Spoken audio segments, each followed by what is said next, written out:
kelompok SGD 20. Di sini saya akan melakukan pemeriksaan primary survey. Sebelum melakukan pemeriksaan primary survey, tentunya kita harus melakukan proteksi diri dengan mencuci tangan dan menggunakan handscoon.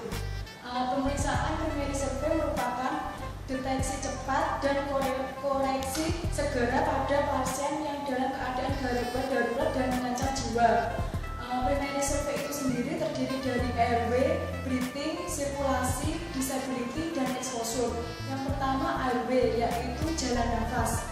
Pada pasien dengan keadaan trauma tentu terjadi obstruksi.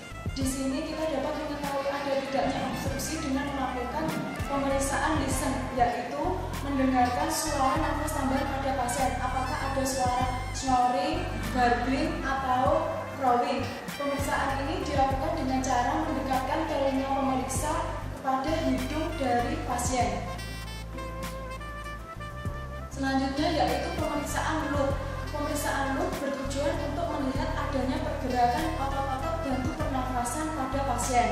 Yang ketiga yaitu pemeriksaan feel, yaitu merasakan hembusan nafas pasien dengan menggunakan jari kita letakkan di dekat hidung pasien. Kita rasakan hembusan nafas pasien. Selanjutnya, apabila pada pasien terjadi obstruksi, maka kita akan segera melakukan pembebasan jalan nafas dengan menggunakan teknik chin lift, yaitu mengangkat dagu pasien ke atas. Tetapi usahakan tetap mengontrol keadaan servikal untuk tidak melakukan ekstensi, fleksi, atau rotasi leher.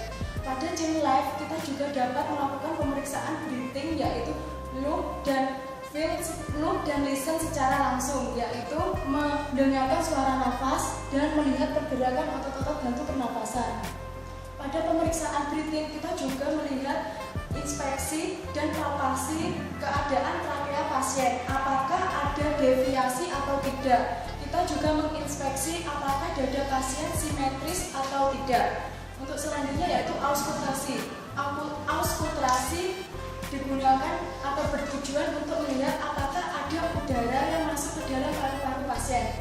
Untuk perkusi bertujuan untuk mendengarkan apakah ada udara atau cairan yang berada di dalam rongga pleura pasien. Pemeriksaan ketiga adalah sirkulasi, yaitu untuk melihat perdarahan secara eksternal dan secara internal. Internal yaitu misalkan perdarahan pada rongga abdomen. Apabila ada perdarahan eksternal, maka segera hentikan perdarahan dengan melakukan bebat luka dan tinggikan ekstremitas yang mengalami luka atau perdarahan. Ada 4 grade kriteria kelas pada kehilangan darah, yaitu kelas pertama kehilangan darah sebanyak 750 ml, kelas 2 750 sampai 1500, untuk kelas 3 1500 sampai 2000, dan kelas 4 lebih dari 2000 dan biasanya sudah terjadi shock. Apabila pasien dalam keadaan kekurangan cairan, kekurangan darah, maka segera pasang kateter IV dan ringer laktat. Apabila kekurangan darah, maka segera lakukan transfusi darah. Ada 3 tanda klinis pada sirkulasi hemodinamika, yaitu tingkat kesadaran pasien. Pasien datang sudah dalam keadaan tidak sadar. Kedua yaitu memeriksa atau melihat keadaan kulit pasien. Pasien tampak wajahnya pucat. Selanjutnya yaitu dengan meraba akral dan melihat keadaan akral. Di sini teraba akral dingin dan akral pucat. Untuk memastikan apakah pasien shock atau tidak, kita periksa nadinya, yaitu memeriksa irama, frekuensi, dan kecepatan. Apabila menandakan irama, frekuensi, dan iramanya cepat, maka pasien ini dapat dikatakan mengalami shock. Untuk selanjutnya yaitu disability, yaitu menilai tingkat kesadaran pasien dengan menggunakan teknik GCS. Yaitu yang pertama, respon buka mata.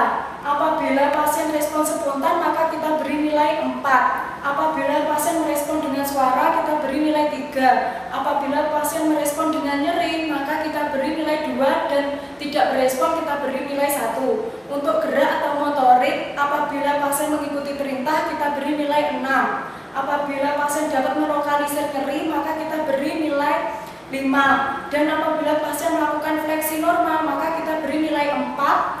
3 untuk apabila pasien melakukan fleksi abnormal, dan nilai 2 apabila pasien melakukan ekstensi abnormal, dan satu apabila pasien tidak berespon. Untuk verbal atau cakap, apabila pasien berorientasi baik maka kita beri nilai 5.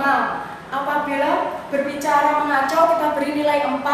Kata-kata tidak teratur maka kita beri nilai 3. Untuk suara-suara tidak jelas kita beri nilai 2. Dan 1 apabila pasien tidak mengeluarkan respon. Misalnya seperti ini. Bu, pasien nampak tidak melihatkan respon buka mata, maka langsung kita beri rangsangan nyeri.